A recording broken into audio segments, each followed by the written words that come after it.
Oh, hello, it's me, I'm Mario. And I got the allergies. I don't know why.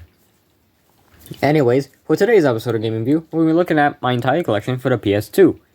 And I'm gonna be honest with all of you. You guys aren't gonna like me for this, but I haven't played any of these PlayStation 2 games. I'm like, some of these games I played, but not on this console, no. So, yeah, this is probably like one of the rare times where there's not a single game inside this console that I played. But nevertheless, and despite my allergies, we are still going to do this. So, without further ado, let's go. Sorry, let's try that again. Let's go. Okay, so first up we have Midnight Club 2.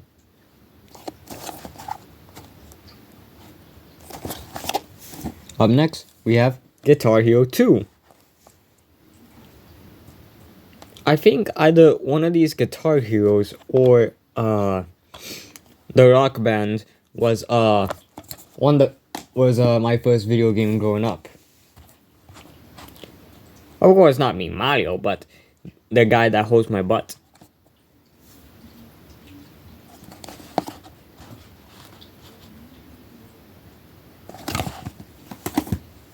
Up next, we have Guitar Hero Encore. Rocks the 80s. Oh yeah, remember that time when Guitar Hero made so many games? Like about as many as like Street Fighter or Final Fantasy or something? Yeah, those were the days. And so did Rock Band 2 that too. Then we have Final Fantasy X. That looks like a pretty beach, but not as good as Scuba Beach. Let me tell you. Up next we have... Ooh, this is sticky. Ooh, and unopened too. The Red Star. Would you look at that? An unopened PS2 game. Now that's definitely very rare.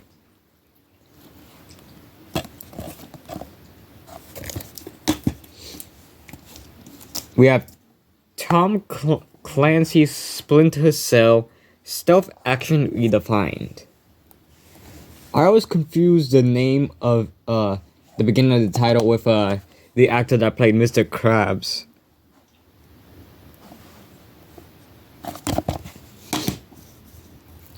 Alright, let's see. We have Virtual Fighter 4.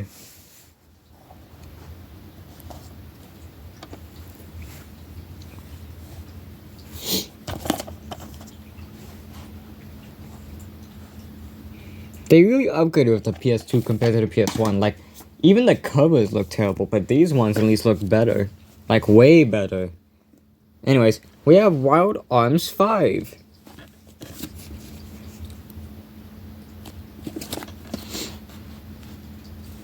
th Anniversary Edition, too.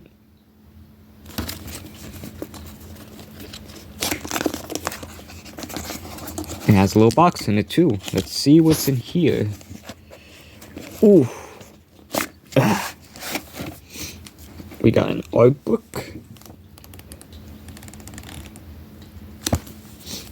And then we have the game itself.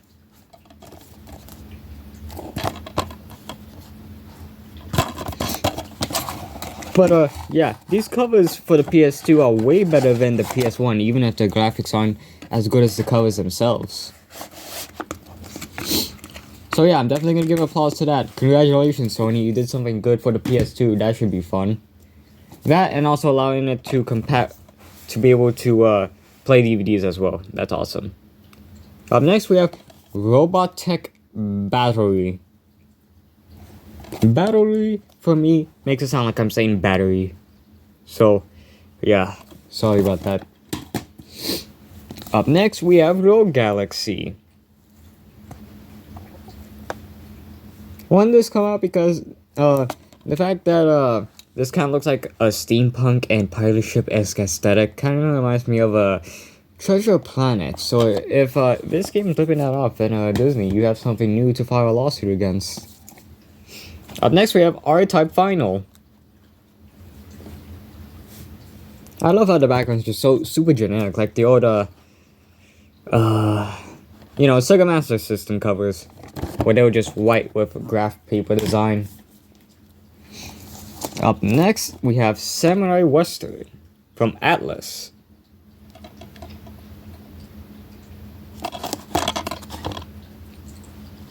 Oh, wanted like background design. Shinobi from Sega. Crazy to think how at first Sega was once our biggest rival, and now it's just a third party. Oh, how far the original company had fallen. This one is a little hard to read. Okay, here we go. This the side cover says it. Okay. Silpheed, the Lost Planet. So shiny and silvery that kind of hurts my eyes. Especially inside of a very light and bright area. We have SNK Arcade Classics. For anybody that missed the SNKs.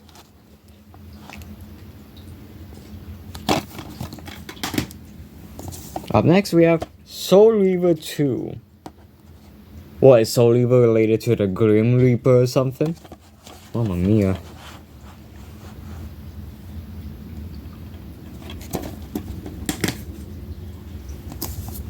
Up next we have Star Ocean Till the End of Time.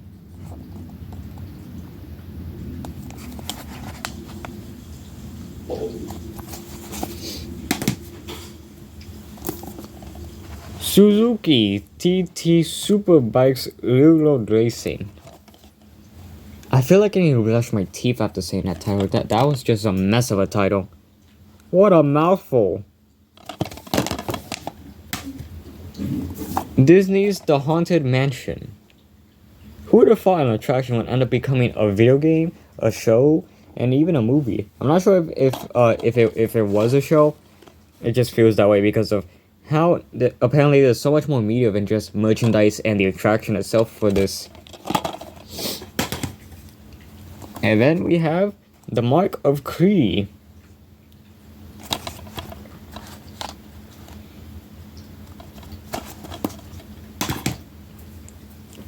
Okay. One column down, 2 to go. Oh boy. Now we get into the Grand Theft Auto section, starting with Grand Theft Auto Vice City Stories, where the setting takes place in the 80s.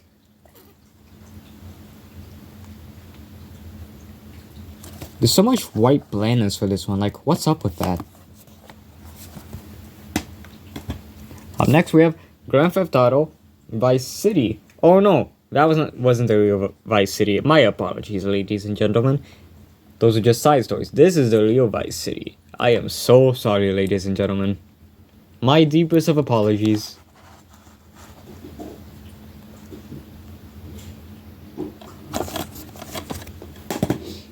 Up next is Grand Theft Auto Liberty City Stories.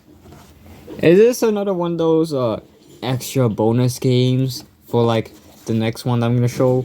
Because I'm not sure if this is like an actual mainline or it's just some extra games that were added to a separate disc, like the Vice City one. Let me know in the comments below. And then we have Grand Theft Auto 3, the game that made Grand Theft Auto the way it was today, with its 3D format. Because yes, the first two did not look like the Grand Theft Auto that we know and love today.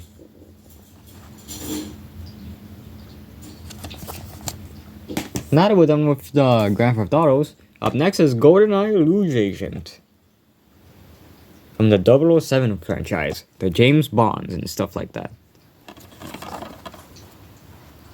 The times when GoldenEye was an N64 game. Those were the days. Up next is Ghost Hunter from Namco of all places. Like I never usually expect to see something this scary from the people that made freaking Pac-Man and stuff like that. So I'm like, this is pretty interesting. And then we have a video game based upon one of my favorite movies to see during the spooky month, Ghostbusters, the video game. than by Atari, despite the fact that they don't really look like themselves exactly with the Ghostbusters. But nevertheless, I digress.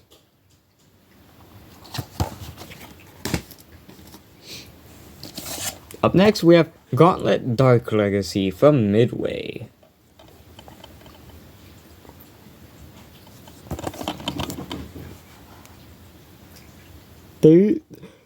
Namco and Midway, you like to change up some of their franchises to make them a little bit more edgy now, don't they? And experiment with them in the 2000s. How about that? Anyways, Final Fantasy IX, the Collector's Edition. Like a hard like metal. Including DVD features. Now that's something you don't see every day.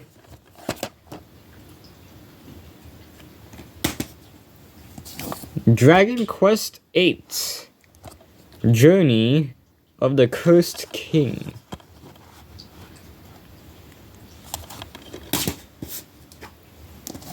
Dragon Ball Z. Budokai Tenkaichi. You can see Goku and all these other people.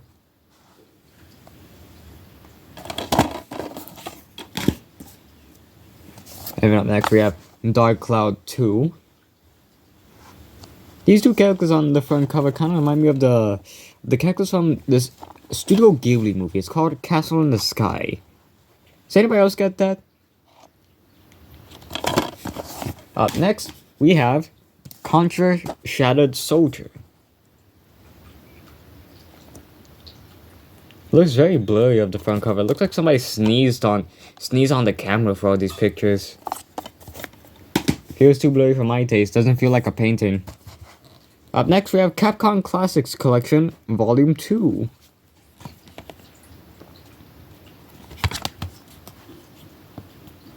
Old school is in session indeed.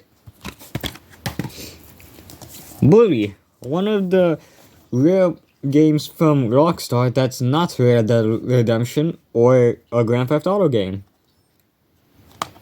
Many people have said about how they want a sequel to this.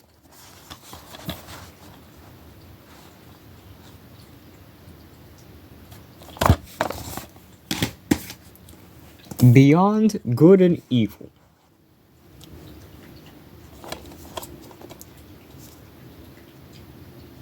The cover just kind of makes me think that's like it's kind of like an adapted storytelling of that Independence Day movie, if you ask me. Speaking of which, here is Auto Modelista. The letter font reminds me of Grand Theft Auto.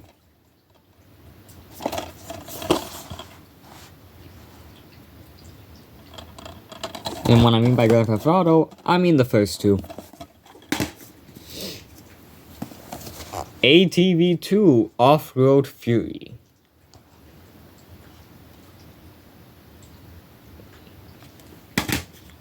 And now, for the last column. Starting with Ridge Racer 5. That girl kind of inside the front cover looks like somebody that you'd see in the car wash.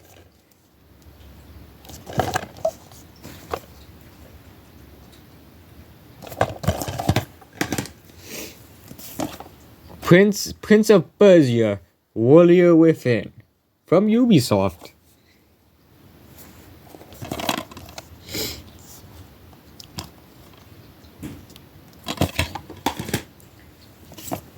Primal.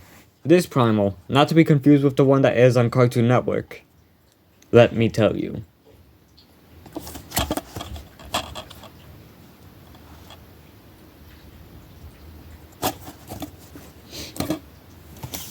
And then we have, oh boy, I cannot read this title, but I can read the subtitle, Samurai's Destiny.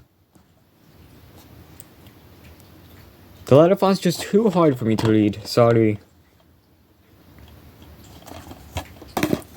Same thing goes for its first one.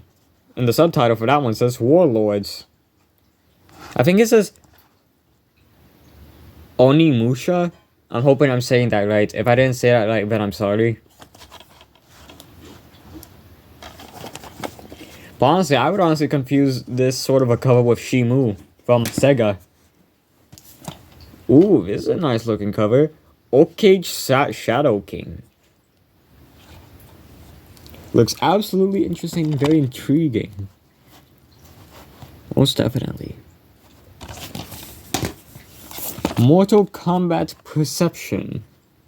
I wonder how many Mortal Kombat games don't have a number on them and just have subtitles.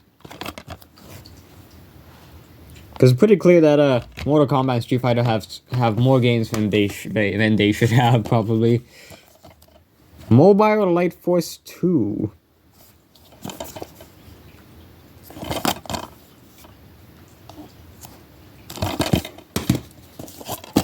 Metal of Honor Frontline from EA Electronic Arts.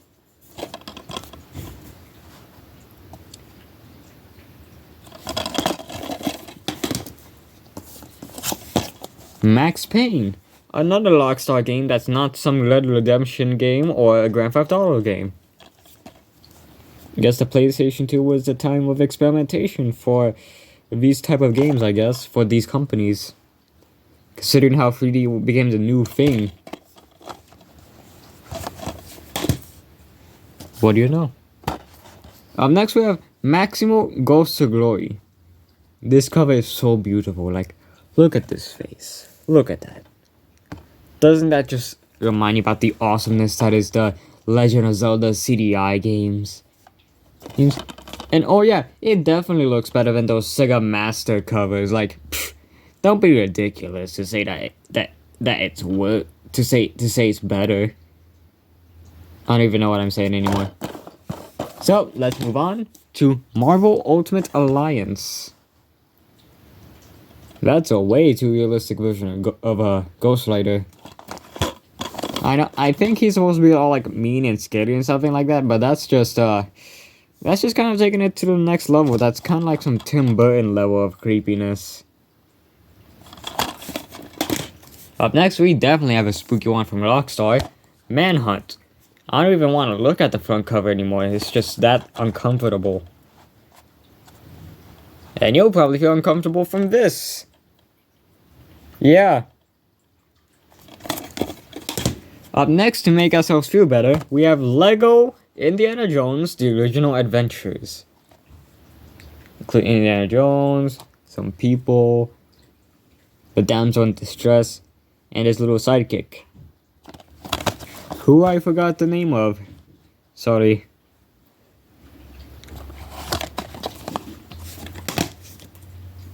Legacy of Kain Defiance.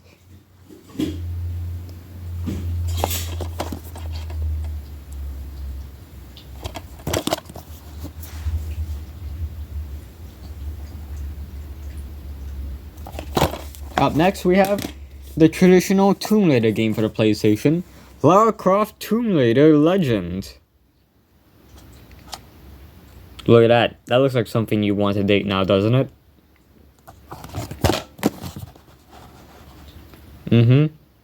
Oh yeah. Nowadays, this lady reminds me of the female character in Jumanji. Not the original, the reboot. Anyways, Clonoa 2. Lunates Vile. I'm hoping I'm spelling that right. Also, this character reminds me of a Sonic the Hedgehog character, so yeah. But this was pretty right. A hero's work is never done. And then we have one that pretty much changed a lot of people's lives, Kingdom Hearts.